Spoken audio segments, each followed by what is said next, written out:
तो सोचिए जरा एक ऐसी बारिश की रात के बारे में जब घर लौटने का रोज का सफर एक ऐसे भयानक अनुभव में बदल जाए जिसे भूलना नामुमकिन हो। चलिए इस आधी रात के सफर के रहस्यमयी कहानी में उतरते हैं। क्या हो अगर घर जाने वाली एक साधारण सी बस की सवारी एक भूतास सफर में तब्दील हो जाए? आज हम इसी सवाल के इर्द गिर्द बुनी एक कहानी सुनेंगे। तो कहानी शुरू होती है बारिश की एक रात से।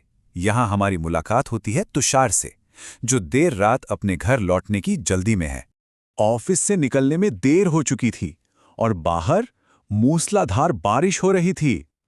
तुषार का दिल बैठा जा रहा था कि और कहीं आखिरी बस भी ना छूट जाए। दिन भर की थकान तो थी ही और दिमाग में बस एक ही बात चल रही थी, किसी तरह घर पहुंचना है। दौड़ते भागते हाफते हुए आखिरकार उसने बस पकड़ ही ली। अंदर जाकर वो सीधा अपनी रोज की पसंदीदा सीट मतलब खिड़की के पास वाले कोने में जाकर धंस गया।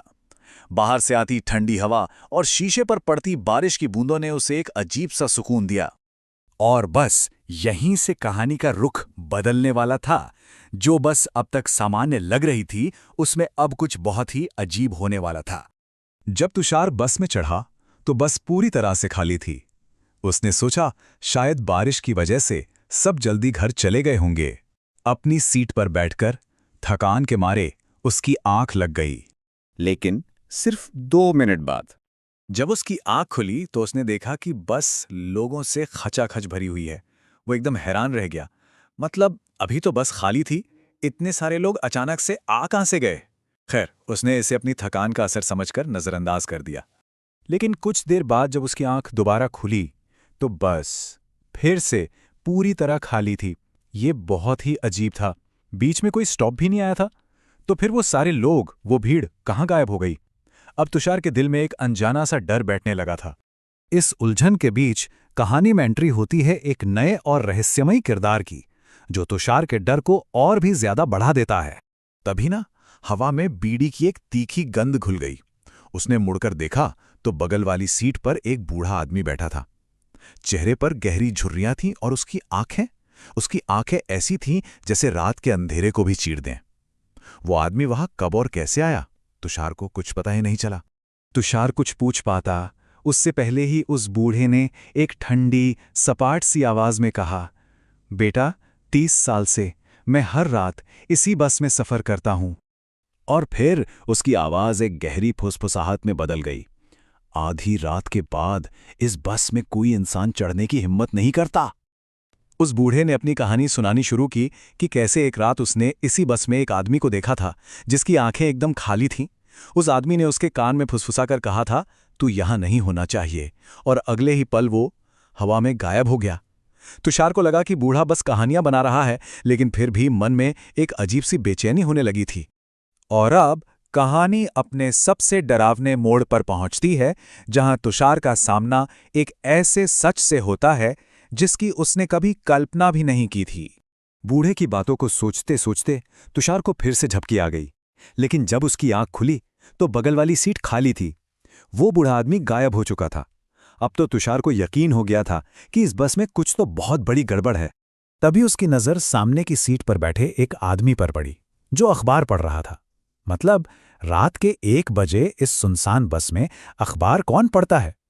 उसका चेहरा अखबार के पीछे छुपा हुआ था, जिससे माहौल और भी ज्यादा रहस्यमयी लग रहा था। धीरे धीरे उस आदमी ने अखबार नीचे किया। उसका चेहरा देखकर तुषार की तो जैसे सांस ही अटक गई। चेहरा खून से सना हुआ था, सिर एक तरफ से पूरा कुचला हुआ और आंखें बिल्कुल खाली, जैसे उनमें कोई जान ही ना हो। डर के मारे तुषार ने आंखें कसकर बंद कर ली। तभी एक बर्फीले हाथ ने उसका कंधा छुआ। उसने कांपते हुए आंखें खोली तो वही आदमी सामने था, लेकिन अब उसका चेहरा बिल्कुल साफ था। ना कोई खून, ना कोई घाव। उसने एक अजीब सी मुस्कान के साथ तुषार को पानी दिया और फुसफुसाया, इस बस में रात को अजीब चीजें होती हैं, यहां रुकना मत। और इतना कहते ही वो आदमी चलती बस से कूद गया। बस से कूदने के बाद तुषार को उस बस का असली और भयानक सच पता चलता है। उस आदमी के कूदते ही तुषार समझ गया कि उसे भी यहां से भागना होगा। जैसे ही अगला स्टॉप आया, वो भी चलती बस से कूद गया और बारिश में भीगता हुआ वहीं खड़ा रह गया। उसका दिल जोर जोर से धड़क रहा था, मानो बाहर निकल आएगा। जैसे ही बस आगे बढ़ी और उसकी आंखों से ओझल होने लगी, तुषार को जो दिखा उस पर यकीन करना नामुमकिन था। वो कोई बस नहीं थी। वो तो एक जला हुआ टूटा फूटा ढांचा था, जैसे किसी भयानक हादसे के बाद बचा हुआ मलबा हो। और उस जलते हुए मलबे की खिड़की से उससे एक हल्की सी जानी पहचानी मुस्कान दिखाई दी। ये वही अखबार वाला आदमी था, और उसके ठीक बगल में वो बूढ़ा भी, जो अब भी उसे घूर रहे थे। तुषार की रूह कांप गई। वो बस लोगों से नहीं, बल्कि आत्माओं से भरी थी। और ये कहानी हमें एक अनसुलझे, खौफनाक सवाल के साथ छोड़ जाती है। अगर वो बस एक भूत थी, तो वो तुषार को आखिर कहाँ ले जा रही थी?